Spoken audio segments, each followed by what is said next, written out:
4 detentos da cadeia pública desembargador Raimundo Vidal Pessoa fugiram na manhã de hoje depois de pular o muro da unidade. Os presos foram identificados como Nasson Clésio Silva dos Santos, Rafael da Silva Ferreira, Raulinson Oliveira Pampolha e Sebastião Pereira da Cunha. A Secretaria de Estado de Administração Penitenciária informou que equipes policiais já realizam as buscas pelos detentos, mas até o momento nenhum deles foi recapturado. Esta foi a primeira fuga registrada este ano na cadeia pública. Segundo os meteorologistas, o fenômeno El Niño, que reduziu a incidência de chuvas na região, já começou a perder força. Mas agora a Amazônia pode sofrer a influência de outro fenômeno, o Laninha. Se isto se confirmar, chuvas devem acontecer com mais frequência no estado e devem ajudar a encher a bacia do Rio Negro, que está 3 metros abaixo do nível normal. Em pleno período chuvoso na Amazônia, a régua do Porto de Manaus mostra que o nível do Rio Negro está ainda bem distante de onde deveria estar. Hoje nós estamos numa cota de 23,10. Ano passado, na mesma data, estava em 26,61. Ou seja, o rio hoje está abaixo de que na mesma data do ano passado, 3 metros e 51 centímetros. O pouco volume de chuva nos primeiros meses deste ano deixou o nível do Rio Negro bem abaixo do normal. As águas só começaram a subir mesmo do início do ano para cá. Pois é, o ano passado, enquanto na mesma data o rio estava enchendo 6 centímetros, de ontem para hoje, este ano, o rio está enchendo 11 centímetros. Então, está realmente, vamos dizer, recuperando, viu? Recuperando os valores que eram corretos, que eram normais. O rio vem subindo rapidamente por conta do enfraquecimento do fenômeno El Niño, que tem permitido que os ventos tragam nuvens carregadas para a Amazônia, principalmente na Venezuela, onde o Rio Negro nasce com o nome de Orinoco até entrar no Brasil, no município de São Gabriel da Cachoeira. Da fronteira do Brasil até Manaus, chuvas mais intensas estão melhorando o nível do rio. Nós estamos esperando uma cheia de normal para valores abaixo da média. O que tem ocorrido agora, e a gente encara como um fato positivo, é um aumento acelerado da cota, que estava num déficit muito grande. De acordo com o Instituto Nacional de Meteorologia, do dia 1º de março até hoje, choveu em Manaus 259 milímetros, valor este que está dentro da média. Previsão para o trimestre abril, maio e junho é de chuvas, né, aqui na região amazônica, vamos dizer assim, de chuvas dentro do normal. Né? No estado do Amazonas, o mês de abril ainda é considerado um mês chuvoso. Apesar da previsão mostrar que nos próximos meses o volume de chuva que deve atingir a capital está dentro do esperado, isto não significa dizer que o rio vai encher como nos anos anteriores. E tudo isso aconteceu em razão do famoso fenômeno El Niño, que é o aquecimento das águas do Pacífico, que resulta em uma diminuição de chuva na Amazônia. O que aconteceu foi mais ou menos isso. Do final do ano passado para cá, estação mais chuvosa, não choveu tanto assim. Agora, os especialistas estudam a possibilidade de um outro fenômeno acontecer.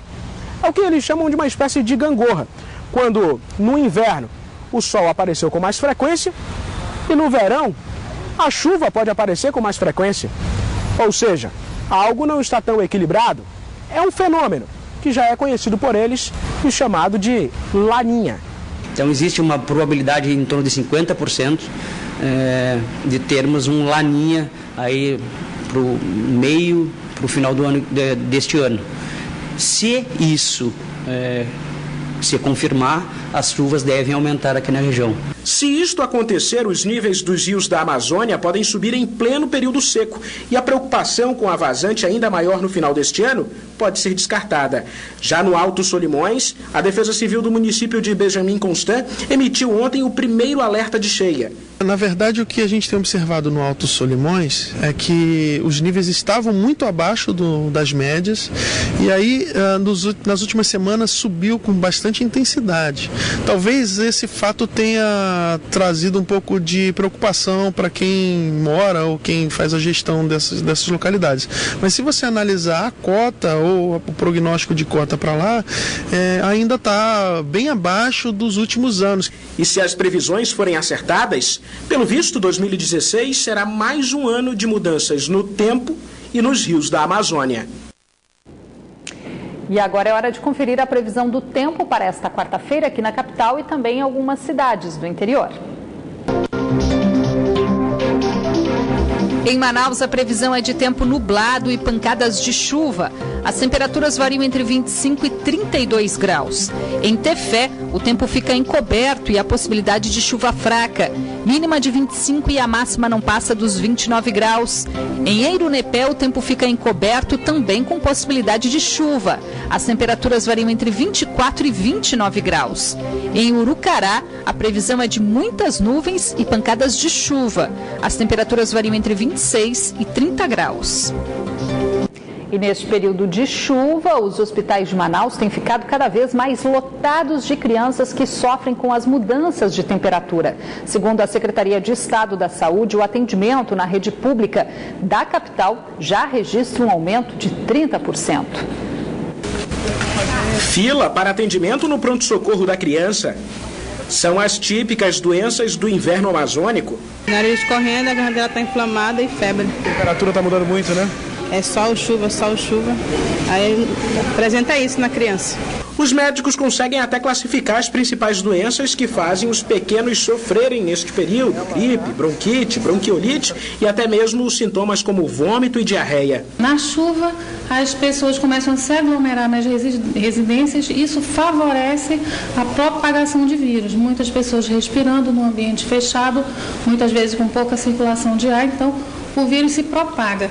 As crianças são mais vulneráveis porque elas têm uma imunidade muito menor em relação ao adulto. E neste período é assim, ora o sol aparece, ora vem a chuva. Foi aí que o Paulo Vitor não conseguiu resistir. A gripe veio forte. Está se alimentando bem ele? Não tá. Tanto que ele não comeu 2 bolachinhas. Não quis um mingau, não quis nada. E tomando algum líquido? Está tomando bastante? Tem tomado bastante água, né, filho? E suquinho. Neste caso, a pediatra explica que é preciso entender a criança quando ela não quer se alimentar no horário correto. Se a criança não quiser comer, não forçar. Porque quando você força, a criança pode começar a apresentar vômito, náusea. Mas assim, criança doente perde o horário de comer. Então você não precisa respeitar aquele horário de alimentação. Criança doente, ela come pouco e várias vezes. Sem esquecer de dar muito líquido. E se puder proteger ao máximo as crianças da chuva e do frio para evitar que a gripe avance, é melhor para os pequenos e diminui a fila nos hospitais, que, segundo a Suzan, somente nos primeiros 20 dias de março já atenderam 30% a mais crianças com problemas respiratórios. Eleições 2016 termina amanhã o prazo para o cadastro biométrico de eleitores aqui em Manaus. Pelo menos 90 mil pessoas não estão com atendimento agendado e devem ter o título cancelado. Mas depois disso, os eleitores ainda terão um prazo para regularizar, que segue até o dia 4 de maio. O eleitor que deixou para fazer o cadastro biométrico nesses últimos dias precisou ter paciência. Esta manhã, a sede do TRE no bairro do Aleixo ficou assim. A gente sofre bastante, que ele trabalha, então, tem que se deslocar do trabalho para vir, Mas é assim mesmo, a gente tem que organizar a nossa documentação, para a gente ser um cidadão de bem. Seu Adamor diz que deixou para a última hora, porque mora na zona rural. Dever cumprido. Já, graças a Deus, já estou com um título aqui novo, já para esperar o dia da votação. Quem não garantiu o agendamento para ser atendido até amanhã vai ter o título cancelado. São cerca de 90 mil eleitores nesta situação, segundo o TRE. Mas nem tudo está perdido. O eleitor ainda pode comparecer ao Tribunal Regional Eleitoral até o dia 4 de maio para regularizar a situação. O processo para reativar o título de eleitor vai ser o mesmo adotado durante o período do cadastro biométrico. Primeiro, o eleitor precisa fazer um agendamento no site do TRE para depois seguir a um dos postos do tribunal, munido com o documento com foto e com o comprovante de residência. Hoje, a partir de 8 da noite, como já é praxe, toda terça-feira, a partir das 20 horas, o site vai estar aberto para a semana que vem, para o período de 4 a 8. O prazo até 4 de maio serve também para a realização de serviços como transferência de títulos e cadastro de novos eleitores. Construir em tempo de crise não é fácil e nada barato. As lojas de materiais de construção já conseguiram registrar queda no faturamento por conta da redução no poder de compra. Sem contar que a variação cambial também influenciou no preço de muitos materiais. Entre vários itens de uma loja de materiais de construção, a tinta foi a que mais subiu de preço no final do ano passado para cá. O reajuste chegou a alcançar 20%. A justificativa que os fornecedores deram ao Sindicato do Comércio Varejista de Materiais de Construção é que as resinas do petróleo estão muito caras. Houve um aumento aqui do preço da gasolina e essa parte que compõe a maioria dos produtos químicos, ele também teve aumento, em média 20%. Não são apenas as tintas que estão mais caras, quase tudo por aqui subiu de preço. E o cliente que é bom? Para nós reflete 30% mais ou menos de clientes a menos, em geral, né?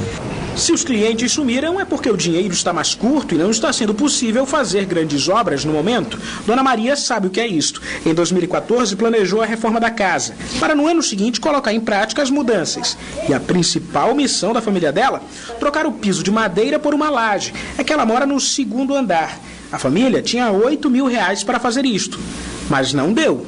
Infelizmente, ficou caro para o nosso orçamento, então quisemos fazer uma pequena reforma, revestindo paredes com compensados.